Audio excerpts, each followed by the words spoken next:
गजाननं भूतगणाधिसेवितं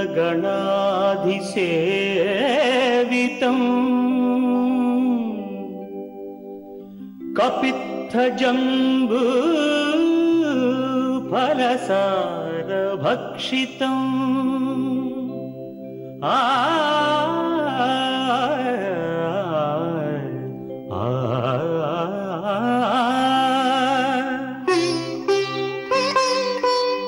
उमासुतं शोकविनाशकारणं नमामि विघ्नेश्वर पादपङ्कजम्।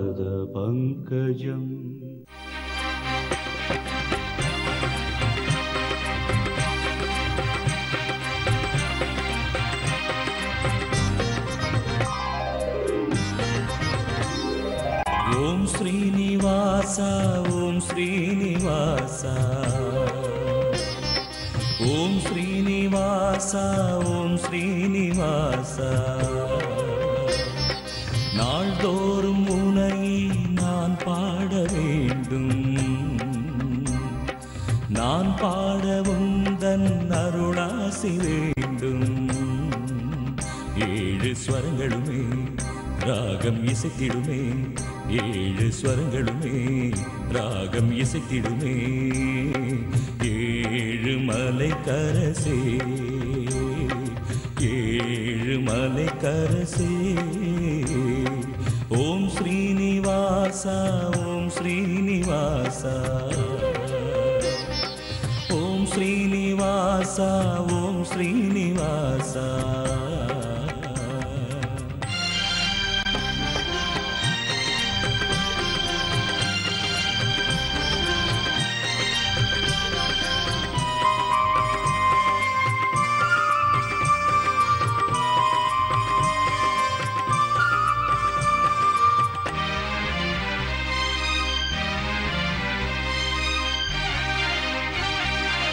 திருவேங்கடம் வருவேனே உந்தன் திருப்பாதமே பணிவேனே திருவேங்கடம் வருவேனே உந்தன் திருப்பாதமே பணிவேனே மலர்மேவிடும் அலர்மேல் மங்கை மணவாளனே ஜெகநாதனே மலர்மேவிடும் அலர்மேல் மங்கை மணவாளனே ஜெகநாதனே அழகான மலைவாசனே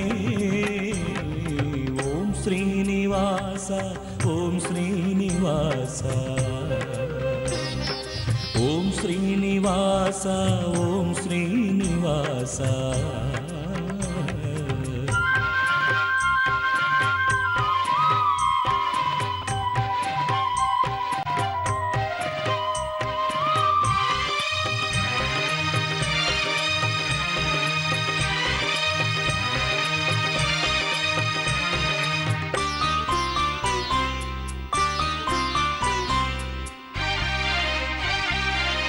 உனக்காகவே இசைத்தேனே என்றும் உன் பேரையே நினைத்தேனே உனக்காகவே இசைத்தேனே என்றும் உன் பேரையே நினைத்தேனே கருணாலயம் அருளாலயம் கமலாலயம் உனதாலயம் கருணாலயம் அருளாலயம் கமலாலயம் உனதாலயம் அருள்வாயே கோவிந்தா ஓம் ஸ்ரீனிவாச ஓம் ஸ்ரீனிவாச ஓம் ஸ்ரீனிவாச ஓம் ஸ்ரீனிவாச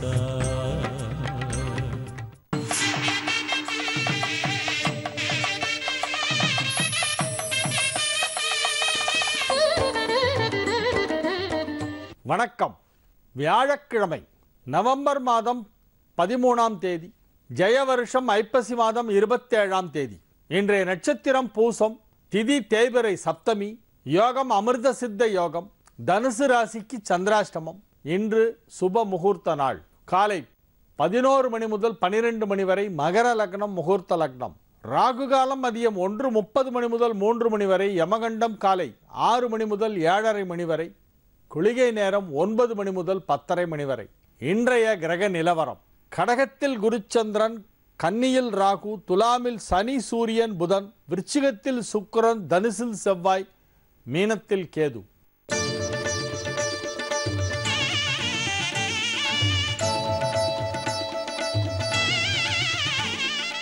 மேஷ ராசிக்கு இது ஒரு நன்மைகள் நடைபெறும் நல்ல நாள்.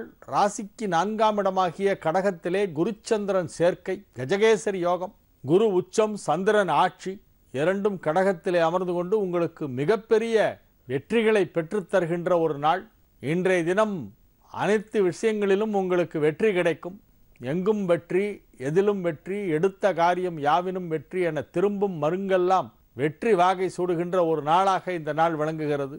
தொழில், பொருளாதாரம், ஆரோக்கியம், குடும்ப உறவுகள், பணிபுரியும் இடத்திலே உள்ள நிலவரம், பொருளாதார நிலையிலே கொடுக்கல் வாங்கல் போன்ற அனைத்து விஷயங்களுமே மிகச் சிறப்பாக, திருப்திகரமாக, மகிழ்ச்சிகரமாக அமைகின்ற ஒரு நல்ல நாள். உங்களோடு கருத்து வேறுபாடு கொண்டு நீண்ட காலம் பேசாமல் இருந்தவர்களெல்லாம் இப்பொழுது உங்களிடம் வலிய வந்து பேசுவார்கள். அத்தகைய உறவுகளை நீங்கள் ஏற்றுக்கொள்ள வேண்டும். என்றைக்கோ நிகழ்ந்த விஷயங்களையெல்லாம் மனதிலே வைத்துக்கொண்டு இன்றைக்கு நம்மோடு அன்பாக பழக வருபவர்களிடம் பாராமுகமாக இருக்கக்கூடாது. இப்பொழுது உங்களது நட்பு வட்டம் அதிகரிக்கும், உறவினர்களின் வருகை அதிகரிக்கும், மகிழ்ச்சியான நிகழ்ச்சிகள் பலவற்றிலே நீங்கள் கலந்து கொள்வீர்கள். உங்களுடைய சமூக அந்தஸ்து மிகச் சிறப்பாக இருக்கும். 4ஆம் இடத்திலே குருச்சந்திரன் சேரும் பொழுது உங்களுக்கு பாராட்டுகள் எல்லாம் கிடைக்கும். மிகப்பெரிய பாராட்டுகள் உங்களை தேடி வருகின்ற ஒரு நேரம். மகிழ்ச்சியான ஒரு நல்ல நாளாக இந்த நாள் விளங்கும். ரிஷப ராசிக்கு இது ஒரு மகிழ்ச்சியான நாள். உடன் பிறந்த சகோதரிகளின் அன்பும் பாசமும் உங்களுக்கு கிடைக்கும். குடும்பத்திலே மகிழ்ச்சி அலை வீசும். திருமண வயதிலே இருப்பவர்களுக்கு திருமணம் நிச்சயிக்கப்படும். களத்திரகாரகனாகிய சுக்கிரன் 7ஆம் இடத்திலே வந்து அமர்ந்திருக்கிறது. கோச்சாரத்திலே 7இல் சுக்கிரன் வரும்பொழுது திருமணம் நடைபெறும், திருமணம் அல்லது நிச்சயிக்கப்படும். ஆனால் ஜனனகால ஜாதகத்திலே 7இல் சுக்கிரன் இருந்தால் திருமணம் தாமதமாகும், சிலருக்கு நடக்கவே நடக்காது. காரகோ பாவனாஸ்தி என்று இதை பற்றி ஜோதிட நூல் சொல்கிறது. களத்திரகாரகன் களத்திர ஸ்தானம் ஏறக்கூடாது. அதாவது 7ஆம் இடத்துல சுக்கிரன் இருந்தால் அது ஒரு தோஷம். நம்மளாம் செவ்வாய் தோஷத்தை தான் பெரிய தோஷம் நிறைய பேர் நினச்சிட்டு இருக்கோம். அது தவறு. அதை காட்டிலும் மிக கடுமையான தோஷம் எதுனா 7இல் சுக்கிரன் இருப்பது. ஆனால் கோச்சாரத்திற்கு விதி வேறு. இப்பொழுது 7ஆம் இடத்திற்கு சுக்கிரன் வந்திருக்கிறது. இதுகாரும் 6ஆம் இடத்திலே இருந்த உங்கள் ராசி அதிபதி சுக்கிரன் இன்றைய தினம் 7ஆம் இடத்திற்கு வந்துவிட்டது. ஆகவே உங்களுக்கு இப்பொழுது திருமணம் நிச்சயிக்கப்படும் வாய்ப்பு வலுவாக இருக்கிறது. இது நன்மைகள் நடைபெறும் நல்ல நாள். மிதுன ராசிக்கு இது ஒரு மிகச்சிறந்த நன்மைகள் நடைபெறும் நல்ல நாளாக விளங்குகிறது. அற்புதமான நிலையிலே கிரகங்கள் எல்லாம் அமைந்திருக்கின்ற ஒரு நல்ல நாள். வரிசையாக 3 கிரகங்கள் தன் வீட்டிற்கு அடுத்த வீட்டிலே இருந்தால் அது ஒரு யோகம். 4 புதன் 5, 5 சுக்கிரன் 6, 6 செவ்வாய் 7. இப்போ இருக்கிற கிரக நிலவரம் இது ஒரு மிகப்பெரிய யோகம் உங்களுக்கு. 2ஆம் இடமாகிய வாக்குஸ்தானத்திலே தனஸ்தானத்திலே குருச்சந்திரன் சேர்க்கை ஏற்பட்டு இருக்கிறது. குரு உச்சம், சந்திரன் ஆட்சி. மிகப்பெரிய நன்மைகள் நடைபெறும் ஒரு நல்ல நாளாக இந்த நாள் விளங்குகிறது. பொருளாதார நிலையிலே மகத்தான முன்னேற்றம் ஏற்படும். இதுவரை நீங்கள் கண்டிராத ஒரு பெரும் தொகையை இப்பொழுது பார்க்க போகிறீர்கள். எத்தனை சைஃபர்னு கணக்கு போட்டு அப்படியே ஆணும் வாய பழக்க போறீங்க. அவ்வளோ பெரிய ஒரு பொருளாதார முன்னேற்றம் உங்களுக்கு ஏற்படும். இது ஒரு மிகப்பெரிய நன்மைகள் நடைபெறும் நல்ல நாள்.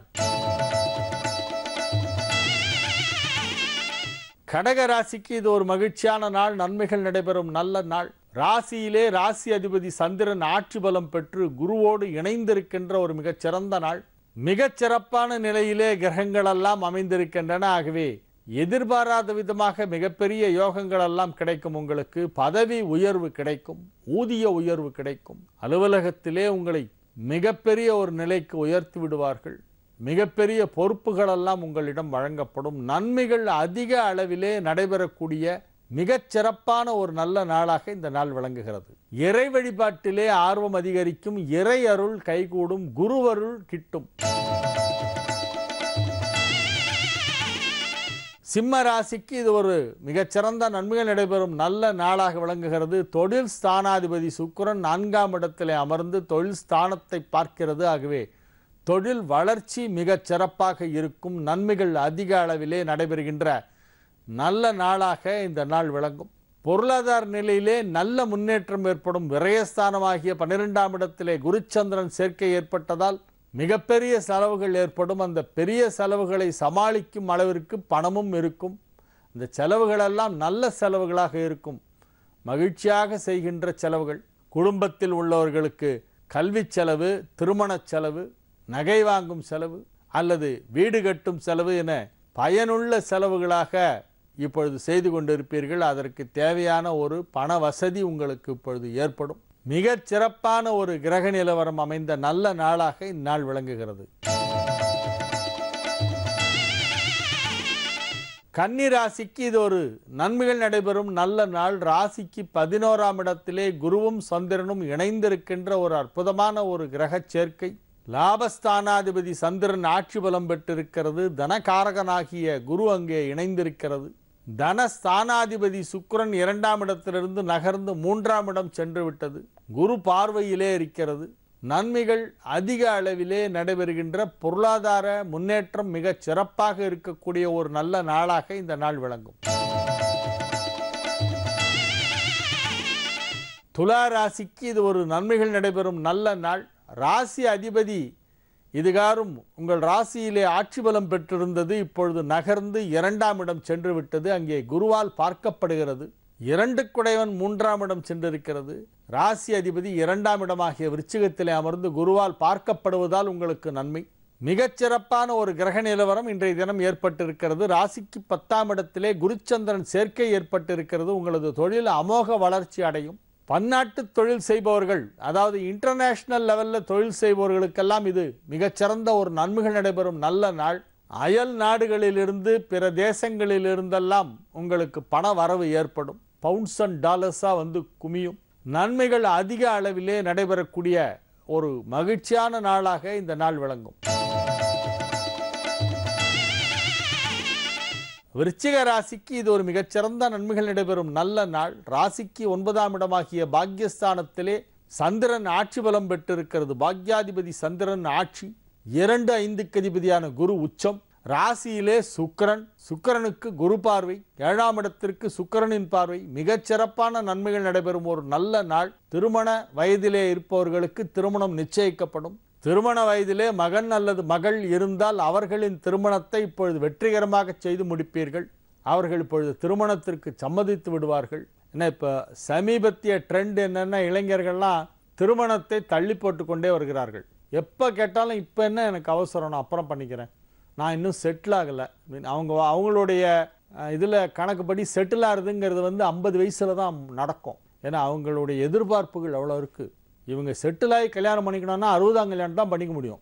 அது புரியல.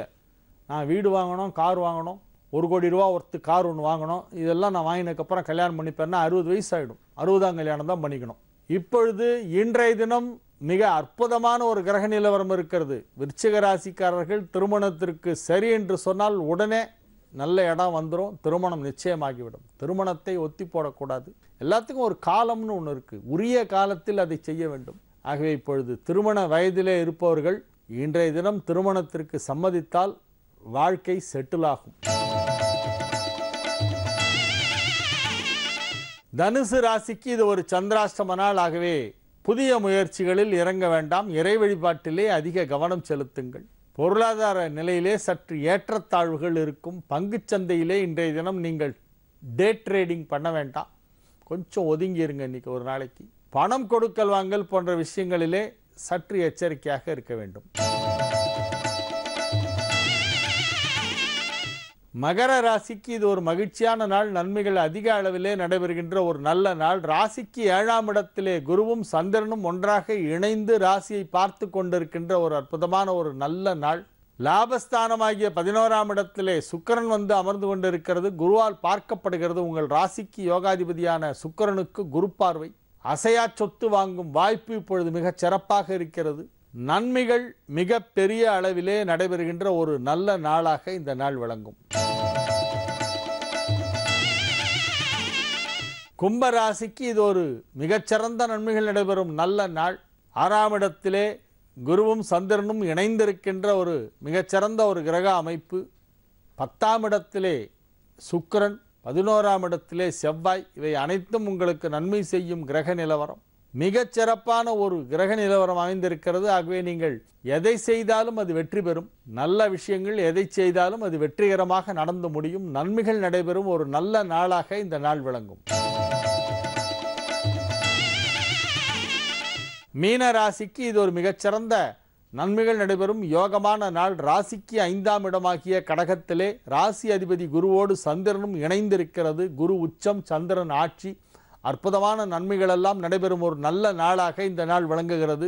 10ஆம் இடத்திலே உள்ள செவ்வாயால் உங்களுக்கு மிகப்பெரிய யோகம்.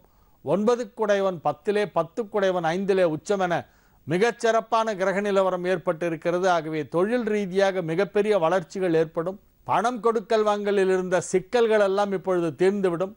பொருளாதார நிலையிலே நல்ல வளர்ச்சி ஏற்படுகின்ற ஒரு நாளாக இந்த நாள் விளங்கும். தொழிலில் உள்ள தடைகள் அனைத்தும் நீங்கும்.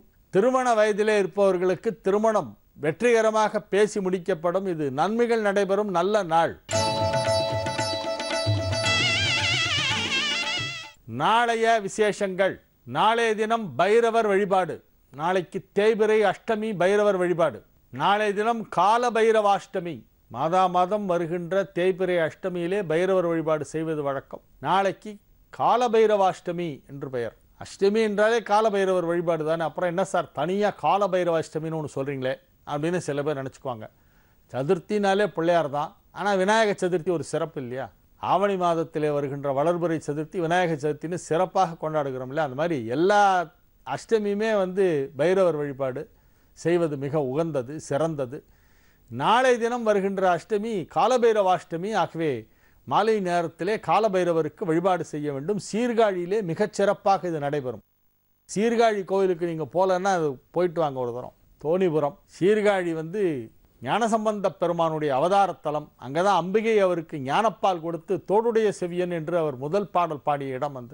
சீர்காழியிலே பைரவர் பூஜை மிகச் சிறப்பாக நடைபெறும். 8 பைரவருக்கும் தனித்தனியாக 8 சன்னதிகள் இருக்கின்றன. அஷ்ட பைரவர் வழிபாடு அங்கே மிகச் சிறப்பாக நடைபெறும். சீர்காழியிலே மிகச் சிறப்பாக மாதம் நடைபெறுகிறது. இந்த தேய்பிறை அஷ்டமியிலே நாளை தினத்து தேய்பிறை அஷ்டமி அதிக சிறப்பு வாய்ந்தது. கால பைரவ அஷ்டமி, அஷ்டமி வழிபாடு, பைரவர் வழிபாடு செய்யும் நாள். ஒரு சிறிய இடைவேளைக்கு பிறகு பரிகார ஸ்தலங்கள் பகுதியிலே தேவார பாடல் பாடப்பட்ட சிவஸ்தலங்கள் 276 என்னும் நிகழ்ச்சியின் தொடர்ச்சியினை பார்ப்போம். ஓம் நம சிவாய.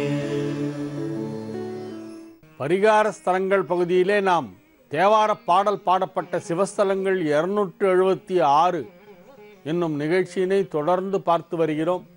திருவதிகை தலத்தை தொடர்ந்து அடுத்ததாக இப்பொழுது நாம் பார்க்கவிருப்பது திருநாவலூர். திருநாவலூர் இத்தலம் சென்னையிலிருந்து திருச்சி செல்லும் நெடுஞ்சாலையிலே விழுப்புரத்தை தாண்டி உளுந்தூர்பேட்டைக்கு முன்பாக மடப்பட்டுக்கு அருகிலே கெடிலம் பஸ் ஸ்டாண்ட் என்று ஒரு இடம் இருக்கும். அங்கிருந்து பிரிகிறது. இந்த கெடிலம் பஸ் ஸ்டாண்ட் இருக்கும் இடம்தான் திருநாவலூர் ஊராட்சி அலுவலகம் இருக்கின்ற இடம். அங்கிருந்து 2 கிலோமீட்டர்கள் உள்ளே சென்றால் திருநாவலூர் கோவிலை அடையலாம். விழுப்புரத்திலிருந்து அரசூர் வழியாக மடப்பட்டு வழியாக உளுந்தூர்பேட்டை செல்லும் பேருந்திலே ஏறினால் கெடிலம் பஸ் நிலையத்திலே இறங்கலாம். அங்கிருந்து உள்ளே பன்ருட்டி செல்லும் பேருந்துகள் எல்லாம் திருநாவலூர் வழியாக செல்லும். கோவில் வரையிலே சாலை வசதி இருக்கிறது. பேருந்தில் செல்பவர்கள், தனியாக வாகனங்களிலே செல்பவர்கள் அனைவரும் கோவில் வரை போகலாம். விழுப்புரத்தை தாண்டி உளுந்தூர்பேட்டைக்கு முன்பாக கெடிலம் பஸ் ஸ்டாண்ட் பிரியும் இடத்திலிருந்து, சாலை பிரியும் இடத்திலிருந்து 2 கிலோமீட்டர் உள்ளே சென்றால் திருநாவலூர் தலத்தை அடையலாம். நாவல் மரம் தலவிருட்சமாக உள்ளதால் நாவலூர் என்று இதற்கு பெயர். திருநாவலூர் என்று அழைக்கப்படுகிறது. சுந்தரமூர்த்தி சுவாமிகளின் அவதாரத்தலம் திருநாவலூர். திருமுனைப்பாடி திருநாவலூர் என்று இதை தேவாரத்திலே நாம் காண்கிறோம். திருமுனைப்பாடி திருநாவலூர். திருத்தொண்டீஸ்வரம் என்னும் ஒரு மிக பழமையான கோவிலும் இந்த கோவிலுக்குள்ளேயே இருக்கிறது. கோவிலுக்குள் கோவில், அதுதான் திருத்தொண்டீஸ்வரம். ஒரு தலத்திற்குள் மற்றொரு தலம் திருத்தொண்டீஸ்வரம். இறைவன் திருநாமம் பக்தஜனேஸ்வரர். கிழக்கு நோக்கிய லிங்கத் திருமேனி, உயர்ந்த பானம், மிகப்பெரிய லிங்கத் திருமேனியாக ஈசன் காட்சி அளிக்கின்ற தலம். ஜம்புநாதேஸ்வரர் என்னும் திருநாமமும் உண்டு. ஜம்பு பழம் என்றால் நாவற்பழம். பக்தஜனேஸ்வரர், திருநாவலேஸ்வரர், ஜம்புநாதேஸ்வரர் என்னும் திருநாமங்கள் ஈசனுக்கு வழங்கப்படுகின்றன. எனினும் பக்தஜனேஸ்வரர் என்னும் திருநாமமே பரவலாக மக்களால் அறியப்படுகின்ற ஒரு திருநாமமாகும். அம்பிகை மனோன்மணியம்மை சுந்தரநாயகி, சுந்தராம்பிகை என்னும் திருநாமத்தோடு அழைக்கப்படுகிறாள். தலமரம் நாவல். ரோகிணி நட்சத்திரத்திலே பிறந்தவர்களுக்கு மரம் நாவல் மரம். ஆகவே ரோகிணி நட்சத்திரத்தில் பிறந்தவர்கள் இத்தலத்திற்கு அடிக்கடி சென்று வழிபட வேண்டும். ரோகிணி நட்சத்திர நாளில் செல்லலாம், பிரதோஷ நாட்களிலே செல்லலாம். கார்த்திகை திங்கட்கிழமைகளிலே செல்வது மிகச் சிறப்பு. கார்த்திகை மாதத்தில் வரும் திங்கட்கிழமை, மற்ற மாதங்களிலே வருகின்ற திங்கட்கிழமை, பௌர்ணமி, பிரதோஷம், ரோகிணி நட்சத்திரம் வரும் நாள் ஆகிய நாட்களிலே ரோகிணி நட்சத்திரத்தில் பிறந்தவர்கள் இத்தலத்திற்கு சென்று இங்கே எழுந்தருளியிருக்கின்ற மனோன்மணியம்மை உடனாய பக்தஜனேஸ்வரரை வழிபடுவது மிக சிறப்பு வாய்ந்தது. ஜம்பு தீர்த்தம், கோமுகி தீர்த்தம், சூலத்தீர்த்தம், கெடிலம் நதி, கருட தீர்த்தம், சக்கர தீர்த்தம் ஆகிய தீர்த்தங்கள் இத்தலத்திலே புனித புனல்களாக விளங்குகின்றன. இத்தலத்து புனித தீர்த்தங்கள் ஜம்பு தீர்த்தம், சக்கர தீர்த்தம், சூலத்தீர்த்தம், கருட தீர்த்தம், கோமுகி தீர்த்தம் ஆகியவை. உள்ளே நுழைந்ததும் சுந்தரர் சன்னதி நம் கண்ணுக்கு தெரியும். சுந்தரமூர்த்தி சுவாமிகள் பறவை நாச்சியாருடனும் சங்கிலி நாச்சியாருடனும் எதிரே வெள்ளை யானையோடு காட்சியளிக்கிறார், யானை வாகனத்தோடு. சுந்தரருடைய வாழ்க்கை அனைவருக்கும் தெரியும். அவர் மேலுலகம் செல்ல நினைத்த போது ஈஸ்வரனே அங்கிருந்து வெள்ளை யானையை அனுப்பி அதன் மீது ஏற்றி கைலாயத்திற்கு அழைத்து சென்றார். அதை நினைவு கூறும் வகையிலே இத்தலத்திலே சுந்தரர் சன்னதியிலே முன்பாக ஒரு யானை இருப்பதை நாம் பார்க்கிறோம். சுக்கிரன் வழிபட்ட மிகச் சிறப்பு வாய்ந்த தலம் இந்த திருநாவலூர். சுக்கிரலிங்கம் என்று ஒரு லிங்கம் இங்கே இருக்கிறது. சுக்கிரன் வழிபட்ட தலம். சுக்கிராச்சாரியாரின் அருளை பெறுவதற்கு இத்தலத்திற்கு சென்று வழிபாடு செய்ய வேண்டும். சுக்கிர தசை நடைபெறுகிறது, ஆனால் ஒன்றும் சிறப்பாக இல்லை என குறைபட்டு கொள்ளுபவர்களெல்லாம் இந்த திருநாவலூருக்கு சென்று இங்கே எழுந்தருளியிருக்கின்ற ஈஸ்வரனை வழிபட்டால் சுக்கிரனால் கிடைக்க வேண்டிய யோகங்கள் சரியாக கிடைக்கும். சுக்கிரனுடைய நட்சத்திரங்களான பரணி, பூரம், பூராடம் ஆகியவற்றிலே பிறந்தவர்கள், சுக்கிரனுடைய வீடுகளான ரிஷபம், துலாம் ஆகிய ராசிகளிலே பிறந்தவர்கள், ஜென்ம லக்னம் ரிஷப லக்னம் அல்லது துலா லக்னம் போன்றவற்றிலே பிறந்தவர்கள், சுக்கிர தசை நடைபெற்று கொண்டிருப்பவர்கள், ஜனனகால ஜாதகத்திலே சுக்கிரன் வலுவாக இல்லாமல் நீச்சம் பெற்றிருந்தால், அதனால் திருமணம் தாமதமாகி கொண்டிருந்தால் அல்லது பிற இன்னல்கள் ஏற்பட்டால் அவர்களும் இத்தலத்திற்கு சென்று வழிபாடு செய்யலாம். இத்தலத்திற்கு சென்று வழிபட்டால் சுக்கிரனின் அருளும் கிடைக்கும்.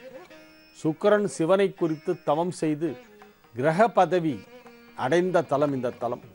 காசி விஸ்வநாதரை வழிபட்டு சுக்கிரன் பல வரங்களை பெறுகிறார். சஞ்சீவினி மந்திரத்தை சிவபெருமானே சுக்கிரனுக்கு உபதேசிக்கிறார். இந்த சஞ்சீவினி மந்திரம் என்பதை மிருத சஞ்சீவினி மந்திரம் என்றும் சொல்வார்கள். இறந்தவர்களை மீண்டும் பிழைக்க வைக்கின்ற சக்தி அந்த சஞ்சீவினி மந்திரத்திற்கு உண்டு. அது சுக்கிராச்சாரியாருக்கு மட்டும்தான் தெரியும், வேறு யாருக்கும் தெரியாது. மற்ற யாருக்குமே தெரியாத ஒரு மந்திரம், அவருக்கு மட்டும் தெரிந்தது. சிவபெருமானால் உபதேசிக்கப்பட்ட மந்திரம் மிருத சஞ்சீவினி மந்திரம். அதனால் சுக்கிரனுக்கு இறந்தவர்களை பிழைக்க வைக்கும் சக்தி உண்டு. அதனால்தான் மருத்துவத்துறையிலே சிறப்பாக வருவதற்கு ஜாதகத்திலே சுக்கிரன் நன்றாக இருக்க வேண்டும். சுக்கிரன் நன்றாக இருந்தால்தான் அவர்கள் ஒரு மருத்துவராக மட்டும் இல்லாமல் கைராசி மருத்துவராகவும் இருப்பார்கள். டாக்டர் ப்ரொஃபஷனில் இருக்கிறவங்க, மெடிக்கல் ஃபீல்டில் இருக்கிறவங்களுக்கெல்லாம் சுக்கிரனுடைய அருள் இருந்தால்தான் அவர்கள் அதிலே வெற்றிகரமாக தொழிலை நடத்த முடியும். நோய்களை குணப்படுத்துதல், உயிருக்கு போராடி கொண்டிருப்பவர்களை காப்பாற்றுவது போன்றவையெல்லாம் சுக்கிரனுடைய அருளால் நிகழ்கின்ற விஷயங்கள். அந்த சுக்கிரன் வந்து வழிபட்ட தலம் இந்த திருநாவலூர். சுக்கிராச்சாரியாருடைய வரலாறே நிறைய சுவையான விஷயங்கள் எல்லாம் இருக்கின்றன. இந்த திருநாவலூர் தலத்தை பற்றி சொல்லும் பொழுது இது சுந்தரமூர்த்தி சுவாமிகளின் அவதார தலம் என்பதும் சுக்கிரன் வழிபட்ட தலம் என்பதும் மிக முக்கியமான விஷயங்கள். இதை தவிர இன்னொரு முக்கியமான விஷயம் இருக்கிறது. இத்தலம் பற்றிய மேலும் பல சுவையான தகவல்களை, அரிய தகவல்களை வரவிருக்கும் நிகழ்ச்சிகளிலே நாம் பார்க்கவிருக்கிறோம். திருநாவலூர் பற்றிய தகவல்கள் தொடரும். இன்றைய நிகழ்ச்சியை இந்த அளவிலே நிறைவு செய்து கொண்டு உங்களிடமிருந்து விடைபெற்றுக் கொள்வது உங்கள் வழிகாட்டி ஜோதிடர் ஹரிகேசநல்லூர் வெங்கட்ராமன். வணக்கம். ஸ்ரீ வித்யோபாசனாசக்தம் ஸ்ரீ வித்யாபீடபூஷணம் ஸ்ரீ வித்யாபினவம் வந்தே ஸ்ரீ கிருஷ்ணானந்த சத்குரும். அனைவருக்கும் இனிய காலை வணக்கம். அபிராமி அந்தாதியினுடைய அருமை தமிழ் பாக்களிலே பாடல் 89 யோக சித்தி பெற என்ற தலைப்பிலான பாடலை நாம் சிந்திக்க இருக்கிறோம். இறைவனுடைய திருக்கருணை பூண்டால்தான் நமக்கு யோகம் சித்திக்கும். அம்பிகையினுடைய பேரருள் வேண்டும். அம்பிகையினுடைய கருணையினாலே யோக சித்தி பெற்றால் இந்த உலகத்திலே என்றும் நிலைத்து வாழலாம். அப்படிப்பட்ட மகான்கள் இன்றைக்கும் கூட இந்த உலகத்திலே இருக்கிறார்கள். மூலாதாரம், சுவாதிஷ்டானம், மணிபூரகம், அநாதகம், விசுக்தி, ஆக்ஞா என்று சொல்லக்கூடிய 6 ஆதாரங்களை கடந்து, துரியத்தை கடந்து, துரியாதீத நிலையிலே எப்பொழுதும் பராசக்தியினுடைய பேரருளினாலே சித்த புருஷர்கள் வாழ்ந்து கொண்டே இருக்கிறார்கள். நாம் இந்த மூச்சை வேகமாக விட்டு கொண்டே இருக்கிறோம். நாம் விடுகிறோமோ இல்லையோ, நம்முடைய பணிச்சுமைகள், நம்முடைய வேலைகள், நம்முடைய அவசரமான வாழ்க்கை, டென்ஷன் என்று சொல்லுகிறோமே, அந்த சூழ்நிலை நம்முடைய மூச்சு காற்றை வேகமாக விட பண்ணி கொண்டே இருக்கிறது. ஆனால் மூச்சு காற்றை நிறுத்தி நிதானமாக ஒரு நாளைக்கு மிக குறைந்த அளவிலே மூச்சினை செலுத்தி செலுத்தி மூச்சினை நீட்டி நீட்டி யோகிகள் இந்த உலகத்திலே கல்பகோடி காலம் வாழ்கிறார்கள். அப்படி நிதானமாக வாழ்வதற்கு இடகலை பிங்கலை மூலமாக அவர்கள் யோகத்தை பயின்றிருக்கிறார்கள். அந்த நிலை வந்துவிட்டால் இறைவனுடைய திருவடி கமலங்களை எப்பொழுதும் பராசக்தி தலைமேலே வைப்பதற்கு காத்து கொண்டிருக்கிறாள் என்று பெரியவர்கள் சொல்லுகிறார்கள். சிறக்கும் கமல திருவே நின் சேவடி சென்னி வைக்க துறக்கம் தரும் நின் துணைவரும் நீயும் துரியமற்ற உறக்கம் தர வந்து உடம்போடு உயிர் அறிவு அற்று மறக்கும் பொழுது என் முன்னே வரல் வேண்டும் வருந்தியுமே என்று இந்த பாடல் சொல்லுகிறது. சிறக்கும் கமலத்திருவே நின் சேவடி சென்னி வைக்க பராசக்தி சொல்லுகிற பொழுது பல இடங்களிலே சொல்லுகிறார். தேவி எங்கே இருக்கிறாள் என்று கேட்டால் அம்புயாதனத்து அம்பிகையே என்று சொல்லுகிறார். அருணாம்புயத்தும் என் சித்தாம்புயத்தும் அமர்ந்திருக்கும் தருணாம்புயமுலை தையல் நல்லாள் என்று சொல்லுகிறாள். திருவே என்று பல பாடல்களிலே நிறைவு செய்கிறார். இங்கே சொல்லுகிறார் சிறக்கும் கமல திருவே, தாமரை மலரின் மீதே வீற்றிருக்கக்கூடிய பராசக்தியே. வெளிப்படையாக பார்த்தால் தாமரை மலர் என்பது ஒரு உவமானமாக பேசப்பெறுகிறது. தேவி எங்கே இருக்கிறாள்? சகசிராரம் என்று சொல்லக்கூடிய 1000 இதழ் தாமரை இருக்கிறதே, அந்த தாமரையின் மீது தேவியினுடைய பரங்கருணை இருக்கிறது. அந்த 2 விதமான சக்திகளும் ஒன்று சேரக்கூடிய இடத்திலே 1000 அமுத கலசங்கள் ஒன்று படக்கூடிய அருமையான இடத்திலே தேவியினுடைய திருவடி இருக்கிறது. அந்த இடத்திற்கு சகசிராரம் என்று பெயர். அது கடந்த நிலைதான் துரிய நிலை, துவாதசாந்தம் என்று சொல்லக்கூடிய நிலை, அதை தாண்டிய நிலை.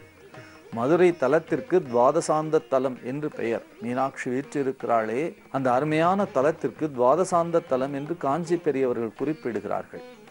அப்படி அருமையான அந்த துவாதசாந்த தலத்திலே மீனாட்சியை யார் வழிபாடு பண்ணுகிறார்களோ அவள் ராஜமாதங்கியாக அருள் பாலித்து எல்லா விதமான யோக கலைகளையும் அழிக்கிறாள். அங்கேதான் எம்பெருமான் எல்லாம் வல்ல சித்தராக இருந்து கல்யாணை கரும்பை தின்னச் செய்த அற்புதத்தை நமக்கு நிகழ்த்தி காட்டினார். அப்படி சித்திகளெல்லாம் பெறக்கூடிய அருமையான தலம் மதுரை. யோக சித்தி பெற வேண்டும் என்ற பாடலிலே தொடங்குகிறார். சிறக்கும் கமல திருவே நின் சேவடி சென்னி வைக்க. உன்னுடைய திருவடியை என்னுடைய தலைமேலே நீ வைத்தால் அதைவிட மிகப்பெரிய பேறு வேறு எதுவும் இல்லை. பல இடங்களிலே பல இடங்களிலே இந்த பாடல்களிலே நமக்கு அபிராமி அந்தாதியிலே அவர் சொல்லி இருக்கிறார். உன்னுடைய திருப்பாதத்தை என் தலைமேலே சூட்டி அருள்பாலிப்பாய். உன்னுடைய திருப்பாதத்தை என் தலைமேலே சூட்டி அருள் பாலித்தால் எனக்கு என்ன இந்த உலகத்திலே நடக்காது, எல்லா விஷயங்களும் நடந்துவிடும். உன்னுடைய திருப்பாதம் சாதாரணமானதில்லை. ஒரு இடத்திலே கேட்கிறார், அடியேன் முடை நாய்த்தலையே என்று சொல்லுகிறார். உன்னுடைய பாதம் எங்கெல்லாம் பதிக்கப்பட்டிருக்கிறது அவையெல்லாம் பரிபூரணம் நிறைந்த இடங்கள். ஆனால் உன்னுடைய பாதம் பதிப்பதற்கு என்னுடைய நாய்த்தலைதான் கிடைத்ததா என்று ஒரு இடத்திலே வருத்தத்தோடு கூட கேட்கிறார். அப்படி அம்பிகையினுடைய திருப்பாதங்களை பதிக்க வேண்டும் என்ற ஒரு சிந்தனை வந்துவிட்டால், தேவியினுடைய திருப்பாதங்களை சென்னியிலே பராசக்தி அழித்து விட்டாள் என்று சொன்னால் அதைவிட ஒரு பேரு, அதைவிட ஒரு பாக்கியம் இந்த உலகத்திலே இல்லை. குருநாதருடைய திருவடி எப்பொழுதும் நம்முடைய தலைமையிலே இருந்தால் நாம் மிகப்பெரிய பாக்கியசாலிகளாக ஆகிறோம் என்று சொல்லுகிறார்கள். அழகாக விநாயகர் அகவலிலே மிக சிறப்பாக ஔவையார் சொல்லுவார், எனக்கு என்ன வேண்டும் அம்மா தாயாய் எனக்கு தானெழுந்தருளி மாயா பிறவி மயக்கம் அறுத்து திருந்திய முதல் ஐந்தெழுத்தும் தெளிவாய் பொருந்தவே வந்து என் உளம்தனில் புகுந்து குருவடிவாகி குவலயம் தன்னில் திருவடி வைத்து திறம் இது பொருளென. உன்னுடைய திருவடியை என்னுடைய தலைமையிலே சூட்டி அருள வேண்டும் என்று சொல்லுகிறார். திருவடி வைத்து திறம் இது பொருளென. திருவடியை சூட்டக்கூடிய மிகப்பெரிய பேற்றினை பாக்கியத்தை குருநாதராக பராசக்தி எழுந்தருளி அருள்வாளித்து விட்டாள் என்று சொன்னால் எல்லா நன்மைகளும் யோக சித்திகள் எல்லாம் தானாகவே வந்து சேரும். ஆகையினாலே தான் மாணிக்க வாசகருக்கு காத்திருந்து திருப்பெருந்துறை என்று சொல்லக்கூடிய ஆவுடையார் கோவிலிலே எம்பெருமான் திருவடியை தலைமீது சூட்டி அருளினாள். நிலந்தன்மேல் வந்தருளி நீள் கழல்கள் காட்டி ஞாயிற்கடையாய் கிடந்த அடியேற்கு தாயிற் சிறந்த தயாவான தத்துவனே என்று சொல்லுவார். தேவியினுடைய திருவடியை தலைமையிலே சூட்டக்கூடிய மிகப்பெரிய பேரு. தேவி தலைமையிலே சூட்டி விட்டாள் என்று சொன்னால் இந்த பிறவியிலே இருக்கக்கூடிய அத்தனை துன்பங்களும் அழிந்தும் ஒழிந்தும் போய்விடும். அது சாதாரணமான விஷயம் இல்லை. ஒரு நாளிலே, ஒரு சூழ்நிலையிலே, ஒரு நாள் அல்லது ஒரு பொழுதிலே நாம் ஆலயத்திற்கு போவதன் மூலமாக கிடைத்து விடாது. எந்த தேவையும் வைக்காமல், எந்த வேண்டுதலையும் வைக்காமல் உன்னுடைய திருவுருளை மட்டுமே கேட்டு கேட்டு கேட்டு நாம் பெறுகிற பொழுது தேவி இடத்திலே பிரார்த்தனை செய்கிறோம். அம்மா, உன்னுடைய திருவடியை என் தலைமையிலே சூட்டு அருள்வாய். ஆகையினாலே தான் பெருமாள் கோவிலிலே என்ன செய்கிறார்கள்? சடாரி சாத்துகிறார்கள். சடாரியிலே என்ன இருக்கும்? மேலே 2 பாதங்கள் பதிக்க பெற்றிருக்கும். அந்த 2 பாதங்களையும் தன்னுடைய தலைமையிலே வைத்துக் கொள்ள வேண்டும். வரதாழ்வான் என்ன செய்தானாம்? ராமாயணத்திலே எம்பெருமான் திருவடியிலேயே தீண்ட பெற்ற அருமையான பாதுகைகளை வழங்கியவுடன் எடுத்துக்கொண்டு தலைமையிலே சூட்டி கொண்டான். தலைமையிலே வைக்கப்பட்ட அந்த திருவடியை கொண்டு போய் நந்தி கிராமத்திலே 14 ஆண்டுகள் மிக அழகாக பட்டாபிஷேகம் நடத்தி, பாதுகாப்பட்டாபிஷேகம் நடத்தி அதன் மூலமாகவே ஆட்சி செய்தான். பாதுகைகள் எங்கே இருந்தன என்று கேட்டால் அதுதான் சிம்மாசனத்திலே விற்றிருந்தன. ஏனென்றால் எம்பெருமானுடைய திருவடி தீண்டிய பாதுகைகள். இன்றைக்கும் கூட பார்க்கிறோம். குருநாதருடைய பாதுகைகளை நாம் வைத்திருக்கிறோமே, அதை பாதுகாப்பாக வைத்திருக்கிறோமே. எத்தனை பேர் இல்லங்களை அலங்கரிக்கின்றது. இது குருநாதர் கொடுத்த பாதுகைகள், அவர் சூட்டிய பாதுகைகள், அவர் பாதங்களிலே போட்டிருந்து எனக்காக எடுத்து தந்த பாதுகைகள் என்று அந்த பாதுகைகளை பார்க்கிறோம். கன்னியாகுமரியிலே மாயம்மா அவர்கள் அணிந்திருந்த மிக அருமையான பாதுகைகளை எங்கள் பேராசிரியர் திண்ணப்பன் பாதுகாத்து வைத்து எல்லோருக்கும் காட்டுகிறார். அது சாதாரணமான விஷயம் இல்லை. அந்த பாதுகைகள் கிடைப்பதற்கு அவர்கள் தவம் செய்திருக்கிறார்கள். அந்த பாதுகைகள் மூலமாக எத்தனையோ நன்மைகளை பெற்றுக்கொண்டே இருக்கிறார்கள். தீமைகள் வராமல் தடுத்து கொண்டிருக்கிறார்கள். அப்படிப்பட்ட அருமையான பாதுகைகளை வைக்க வேண்டும் என்றுதான் பிரார்த்திக்கிறார் அபிராமி பட்டர். சிறக்கும் கமலத்திருவே நின் சேவடி சென்னி வைக்க துறக்கம் தரும் நின் துணை வரும் நீயும் துரியமற்ற உறக்கம் தர வந்து உடம்போடு உயிர் அறிவு அற்று மறக்கும் பொழுது என் முன்னே வரல் வேண்டும் வருந்தீமே என்று கேட்கிறார். எப்பொழுது நீ வர வேண்டும்? அதைத்தான் இந்த பாடலினுடைய தொடர்ந்த பகுதி பேசுகிறது. உன்னுடைய திருவடி வேண்டும், உன்னுடைய திருவடி தீட்சை வேண்டும், உன்னுடைய திருவடியை சூட்டுவதனாலே எனக்கு நன்மை வேண்டும்.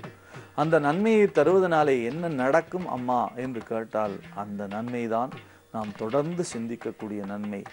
பராசக்தியினுடைய திருவருளை தொடர்ந்து சிந்திப்போம். நாளை சந்திப்போம். நன்றி, வணக்கம். பூஜ்யாய ராகவேந்திராய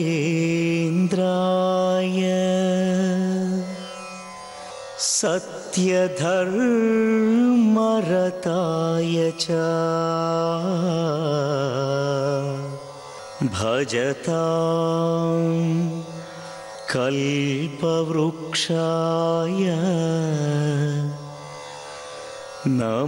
நமதாம்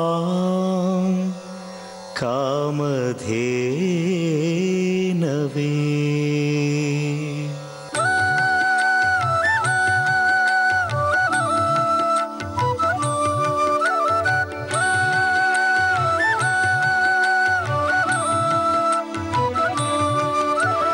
மகிழ்ச்சி ஊட்டும் மந்திராலயம், மனங்கள் பூஜிக்கும் பிருந்தாவனம், மூர்த்தி கீர்த்தி தீர்த்தம் என்றே மூன்றிலும் சிறந்தது மந்திராலயம். மகிழ்ச்சி ஊட்டும் மந்திராலயம், மனங்கள் பூஜிக்கும் பிருந்தாவனம், மூர்த்தி கீர்த்தி தீர்த்தம் என்றே மூன்றிலும் சிறந்தது மந்திராலயம். நாளும் பேரருள் புரிபவரே, ஞானம் போற்றிட அருள்பவரே, தாகம் தீர்த்து தனிப்பவரே, யோகம் யாவும் அருள்பவரே. பேரன்பூரிடும் பிருந்தாவனம், ஸ்ரீராகவேந்திரரின் மந்திராலயம், கோடி நன்மை தரும் குரு பார்வை, உலகம் முழுதும் உன் அருள் பார்வை. பிருந்தாவனம் வந்தாலே பேரும் புகழும் அருள்வாயே, தினமும் நாமம் ஜெபித்தோமே, அறிவும் பொருளும் தருவாயே. மகிழ்ச்சி ஊட்டும் மந்திராலயம், மனங்கள் பூஜிக்கும் பிருந்தாவனம், மூர்த்தி கீர்த்தி தீர்த்தம் என்றே மூன்றிலும் சிறந்தது மந்திராலயம்.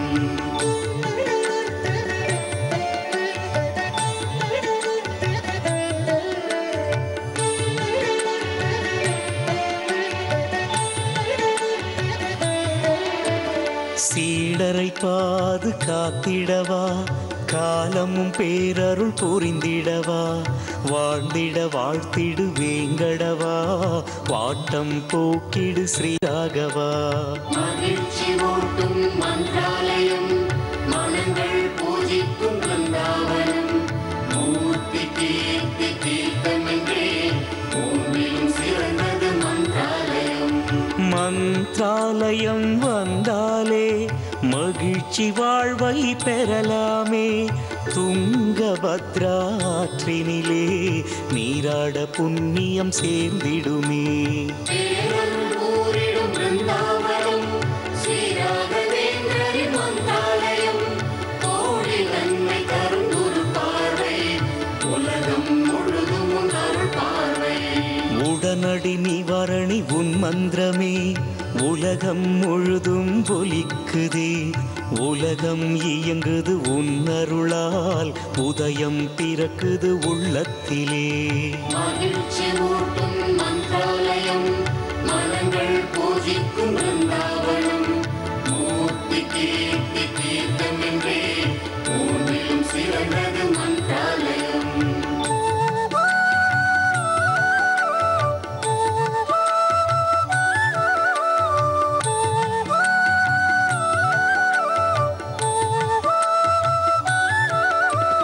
வேதனை போக்கி வாழ்வழிப்பாய், சாதனை ஏணியில் ஏற்றிடுவாய், சோதனையாவும் அகற்றிடுவாய், போதனை ஊட்டி தேற்றிடுவாய். மகிழ்ச்சி ஊட்டும் மந்திராலயம், மனங்கள் பூஜிக்கும் பிருந்தாவனம், மூர்த்தி கீர்த்தி தீர்த்தம் என்றே மூன்றிலும் சிறந்தது மந்திராலயம்.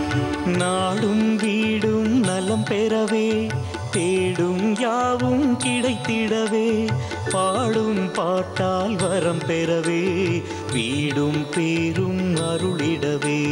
பேரன்பூரிடும் பிருந்தாவனம், ஸ்ரீராகவேந்திரரின் மந்திராலயம், கோடி நன்மை தரும் குரு பார்வை, உலகம் முழுதும் உன் அருள் பார்வை. வேண்டி வேண்டி யாசிக்கிறோம், மீண்டும் மீண்டும் வேண்டுகிறோம், தீண்ட வேண்டி பூஜிக்கின்றோம், ஆண்டு ஆண்டாய் காத்திருக்கோம். மகிழ்ச்சி ஊட்டும் மந்திராலயம், மனங்கள் பூஜிக்கும் பிருந்தாவனம், மூர்த்தி கீர்த்தி தீர்த்தம் என்றே மூன்றிலும் சிறந்தது மந்திராலயம்.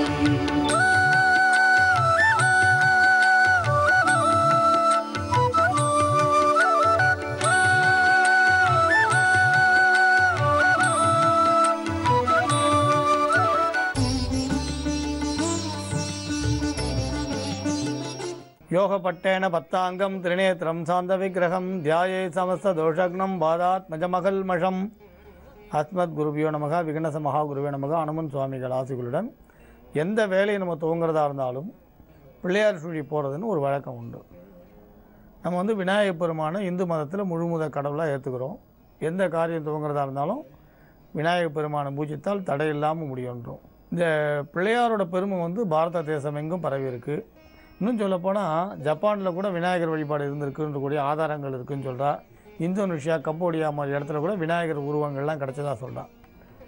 நேபாளத்தில் போனால் கூட உங்களுக்கு பார்த்தீங்கன்னா ஒரு சின்ன வித்தியாசம் தான். நம்ம விக்னேஸ்வரன் சொன்னால் அவள் விக்னேஸ்வரன்றா, நம்ம வீன்னு சொல்கிறத அவள் பீன்னு சொல்கிறா. வீன்ற உச்சரிப்பை பீன்னு உச்சரிக்கிறான். அங்கேயும் விநாயகர் வழிபாடு பிரதானமாக இருக்குது, நம்ம பார்க்குறோம். அந்த காலத்தில் அங்கே வங்க கலிங்க 51 தேசங்களாக இருந்தது. ஆனால் பிள்ளையார் வழிபாடு இருந்தது எல்லா இடத்துலையும், பாரத தேசம் முழுக்க பரவி இருந்தது. வியாச பகவானுக்கு விநாயகர் உதவி பண்ணது எல்லாருக்கும் தெரியும். ஔவையார் கைலாயம் போகிறதுக்கு விநாயகர் பெருமான் உதவி பண்ணது எல்லாருக்கும் தெரியும். விநாயகர் ரொம்ப எளிமையான கடவுள். நீங்கள் மஞ்சளில் எடுத்து வைக்கலாம், வெள்ளத்தில் எடுத்து வைக்கலாம், பசுஞ்சாணியில் வருவார். நீங்கள் எங்கே ஆவாகனம் பண்ணாலும் லகுவாக அருள் பாலிக்கக்கூடியவர். நம்ம வேண்டான்னு ஒதுக்கக்கூடிய அருகம்புல்லையும் அவர் சந்தோஷம் பண்ணுறார். பார்த்திங்கன்னா விலை உயர்ந்த தாமரை போல் அர்ச்சனை போட்டு அப்படிலாம் சொல்ல, சாதாரண அருகம்புல் எளிமையாக கிடைக்கக்கூடிய அருகம்புல்லால் அர்ச்சித்தாலும் மகிழ்ச்சி அடைகிறார். நீங்கள் ஒரு சமயம் பார்த்தீங்கன்னா ஒரு சங்கடகர சதுர்த்தி அன்னைக்கு ஒரு பெண் அருகம்புல்லை அறுத்து எடுத்துகிட்டு வரா, ஒரு கட்டா கட்டி எடுத்துகிட்டு வரா, ஆடு மேய்க்கிறவா. அதை ஒரு இடத்துல வைக்கிறா. அப்போ அந்த அருகம்புல்லை ஒரு கண்ணுக்குட்டி சாப்பிட்ணுன்னு இழுக்கிறது. அப்போ அது காற்றுல அப்படியே பறக்கிறது, பலத்தை காற்று அடிக்கிறது, காற்றுல பறக்கிறது. அந்த காற்றுல பறந்த அருகம்புல் விநாயகரோட காலில் போய் விழுந்துதான். அன்றைக்கி சங்கடகர சதுர்த்தி சாயந்தர வேலை. அதனால் சங்கடகர சதுர்த்தி அன்னைக்கு பசியோடு இருந்து கண்ணுக்குட்டி அந்த அருகம்புல்லை எடுத்ததுனால, அதுலேருந்து பறந்து போய் விநாயகர் காலில் விழுந்ததுனால அருகம்புல்லால் விரதம் இருந்து பூஜித்த பலன் அந்த கண்ணுக்குட்டிக்கு கிடச்சதாகவும், அது அடுத்த ஜென்மாவில் ராஜாவாக பிறந்ததாக சொல்வாள். அந்த அருகம்புல்லை அந்த நேரத்தில் கட் பண்ணி எடுத்துகிட்டு அந்த பிள்ளையார் கோயில்கிட்ட வச்ச புண்ணியத்தில் அந்த பெண் ராஜகுமாரியாக பிறந்ததாக சொல்லுவாள். அதனால் விநாயகர் பெருமான் விரதங்களில் இந்த சங்கடகர சதுர்த்தி விரதத்தை பிரமாதமாக சொல்லுவாள். பௌர்ணமிக்கு 4வது நாள் வரக்கூடியது. அதனால் விநாயகரோட பூஜைன்றது ரொம்ப அற்புதமானது. இப்போ சொல்ல போகிற உச்சிஷ்ட கணபதி மகா மந்திரம்ன்றது பெரிய விஷயம். 51 கணபதியில் ராஜ கணபதி, மகா கணபதி, லக்ஷ்மி கணபதி, இந்த கணபதியில் நடன கணபதி. அதில் உச்சிஷ்ட கணபதி உயர்ந்த மந்திரம். இது ஒரு ரகசியமான பிரயோகம். அதனால் அந்த பிரயோகங்களை பற்றி இங்கே நான் பேசலை. அந்த உச்சிஷ்ட கணபதியோட பிரயோகம்ன்றது பௌர்ணமி அன்னைக்கு செய்யக்கூடிய மகா பிரயோகம் ரகசியமானது. பெரும்பாலும் உச்சிஷ்ட கணபதி படமும் நிறைய இடத்துல நம்ம பார்க்க முடியாது. உயர்ந்த ஒரு நிலையில் இருக்கக்கூடியவர். உச்சிஷ்ட கணபதியை நாம் சாதாரணமாக மஞ்சளில் கூட ஆவாகனம் பண்ணி பூஜிக்கலாம். கட்டாயம் நமக்கு நினைச்ச காரியத்தை நினைத்தபடி சிந்தித்து கொடுக்கக்கூடிய அற்புத மந்திரம். குண்டலி யோகம் பயிலக்கூடியவர்களுக்கும், சாயா புருஷ தரிசனம் முயற்சிக்கக்கூடியவர்களுக்கும் சாயா புருஷ தரிசனமும் குண்டலி யோகமும் எளிதில் சித்திக்க சுவாமியோட அனுகிரகம் தேவைன்னு சொல்லலாம். இந்த விநாயகர் பெருமான உச்சிஷ்ட கணபதியை தொடர்ந்து பூஜிக்கக்கூடியவர்களுக்கு நினைத்த காரிய சித்தி, ஞான சித்தி உண்டாகும். நம்ம மாம்பழம் நினச்சி நம்ம மாம்பழம் சாப்பிட்ணும் ஆசைப்பட்டு மாமரத்தை வச்சாலும் அந்த மாம்பூ, மாவலை, மாமரம் நிழல் கொடுக்கறது, இப்படி பல பலன் கிடைக்கிற மாதிரி உச்சிஷ்ட கணபதி மந்திரத்தை நம்ம சத்ரு பயம் இல்லாமல் இருக்க, செய்வினை விலகிறதுக்கு, நினைத்த காரிய சித்திக்காக ஜபித்தாலும் ஞானத்தை வழங்கக்கூடிய ஒரு அற்புதமான மந்திரம். இந்த மந்திரம் ஏற்றில் அடங்கா பெருமையுடையது. சங்கடகர சதுர்த்தி அன்னைக்கு ஆரம்பிக்கலாம், இல்லை பௌர்ணமி அன்னைக்கு ஆரம்பிக்கலாம். இப்போ சொல்ல போகிற இந்த மந்திரத்தை தொடர்ந்து 108 ஒரு 45 நாள் ஜபிக்கலாம். முடிக்கிற அன்றைக்கி கொழுக்கட்டை நைவேத்தியம் ரொம்ப விசேஷம். விபூதியில் பிரயோகம் பண்ணி நெத்தியில் வைத்தால் சகல லோகமும் வசியமாகும், ராஜவசியம் சொல்வாள். இப்போ தொலைக்காட்சியில் தெரிகிற அந்த மந்திரத்தை எழுதிக்குங்க. ஓம் நமோ பகவதே ஏகதம்ஸ்ராய, ஓம் நமோ பகவதே ஏகதம்ஸ்ராய, அஸ்திமுகாய அஸ்திமுகாய, லம்போதராய லம்போதராய, உச்சிஷ்ட மகாத்மனே உச்சிஷ்ட மகாத்மனே, ஆம் க்ரோம் ஹ்ரீம் கம், ஆம் க்ரோம் ஹ்ரீம் கம் கேகே ஸ்வாஹா. ஓம் நமோ பகவதே ஏகதம்ஸ்ராய அஸ்திமுகாய லம்போதராய உச்சிஷ்ட மகாத்மனே, ஆம் க்ரோம் ஹ்ரீம் கம் கேகே ஸ்வாஹா. இப்போ தொலைக்காட்சியில் தெரிஞ்ச அந்த மந்திரத்தை எழுதினீங்களா? இது எல்லா சித்திகளையும் தரும்னு சொல்லுவாள். அதாவது இந்த அஷ்டமா சித்திகளையும் தரக்கூடிய சக்தி உண்டு. வசியம், ஸ்தம்பனம், மோகனம், ஆக்ரோஷம், மாரணம், அஷ்டமா சித்திகளையும் தரக்கூடிய அற்புதமான மந்திரம். இருந்தாலும் நம்ம கோரிக்கை ரொம்ப எளிமையானதாக இருக்கும்ன்றதுனால அதை பற்றி நம்ம பயப்பட வேண்டாம். நினைச்ச காரியம் சித்திக்கும். முடிக்கிற அன்றைக்கி கொழுக்கட்டை நைவேத்தியம் விசேஷம். தினமும் அருகம்புல்லால் அர்ச்சிக்கலாம், இல்லை கிடைக்கக்கூடிய நல்ல வஸ்துக்களால் அர்ச்சிக்கலாம். தினமும் நம்ம சக்திக்கு தகுந்த பூஜையை நம்ம செய்யலாம். இந்த மந்திரம் கட்டாயம் நமக்கு சித்தியை தரும். சொப்பனத்தில் சுவாமி வெள்ளை யானை உருவில் காட்சி கொடுப்பார்னு சொல்லுவாள். நாளைக்கு இன்னொரு மந்திரத்தை நம்ம பார்க்கலாம். ஜோதிட சிம்மம், திருவள்ளிக்கேணி, சுவாமி கண்ணன் பட்டாச்சாரியா. மங்களாணி பவந்து.